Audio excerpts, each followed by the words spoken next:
been in love. Madam Toastmaster, fellow Toastmasters and guests.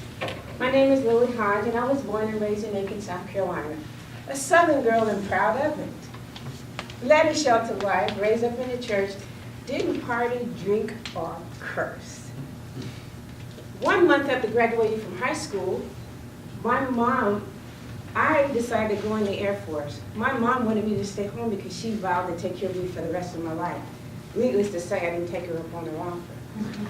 Well, so I was sent off to Rockland Air Force Base in San Antonio, Texas for basic training. After completing basic training, they sent me to Abilene, Texas at Dyess Air Force Base. Out in the middle of nowhere, no car, no friends, no family. Well, once you first get to a base, everybody has to go through newcomer's orientation. So I get to the base and I'm walking down the sidewalk, and these 4 guys was walking behind me. 3 tall ones and 1 short one. Well, the 3 tall ones tried to get with me, and the little short one, he just said hi and went on about his business, and I thought, this guy can't talk. Well, the next day I was scheduled for newcomers orientation. Who do I see coming in the room? The little short one. Unbeknownst to me, he worked at finance, so he was the one who was doing the finance portion of the orientation. So after the orientation, a couple of days later, I had to go into finance to take care of some business and do allotments to my bank. So this little short guy comes running up to the counter to wait on me. And I'm going, he really can talk. Well, and then he started asking me all these questions. He says, I saw you. I'm the guy that was walking behind you on the sidewalk the other day, yada, yada, yada. I could care less. I was in there to do business. I didn't know anybody. So finally he asked me what I wanted. So I told him what did I want to do. So he pulls me back to his desk when he asks me, where's your bank book? How much money do you have? Do you have a car? Do you have all of this? Now, remind you, I'm a Southern girl, young and naive and a little green, not dumb. And here it is, I pull out my bank book to let this guy see it. He didn't need to see that, I found out later. And I'm going, but so now he has all the goods on me, right? Later on that day, I found out he lived in a dorm right next to me. Oh my goodness. Well, here comes Friday night, so what do? I don't have a car, I can't get off the base. If you've ever been at Dyess Air Force Base, you can't get off it unless you have a car. So he comes, I was on the fire escape, he comes over to my fire escape, and we talked and we became history after that. We met August 19 blankety blank, and we were married December 3rd, 19 blankety blank. Well, I'm going to tell you that marriage was an emotional and financial roller coaster for me. Let me give you some history of some of the things that I went through.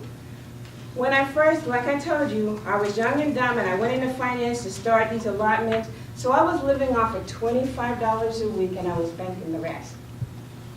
By the time I was married for 9 years and 11 months, and that is significant because had I been married 1 more month, he would have been entitled to 45% of my retirement pay.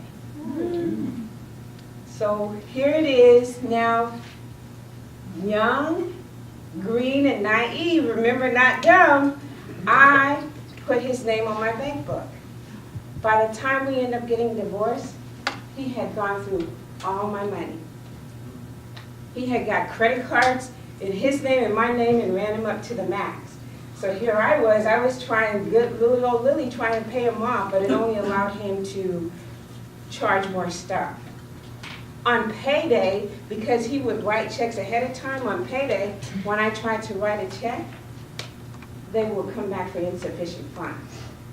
Well, let me tell you, we had a daughter, we bought a house, and I realized I was so stressed out that this one Saturday, this little 5-year-old told me, Mom, can I go outside and play because you won't talk to me? That's when I snapped and realized that I got to get this together, if not for me, for her.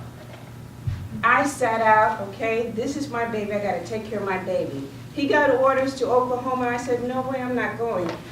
I worked for a colonel who got those orders canceled. Well, needless to say, that debt he got us into took me 2.5 years to pay it off. After that, and that's my rag to riches story, because after that, my baby and I, we could travel and shop and do whatever else we can do. My thing is to you, it's a wonderful thing to fall in love. Wonderful thing to fall in love. But don't get blinded by that love.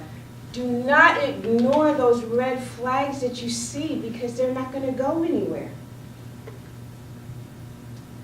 Do not lose your dignity and respect because you fall in love. And there is a difference between falling in love with somebody and being in love with somebody. And in closing, my thing is to you is to take care of yourself, live your life, and live well. Now,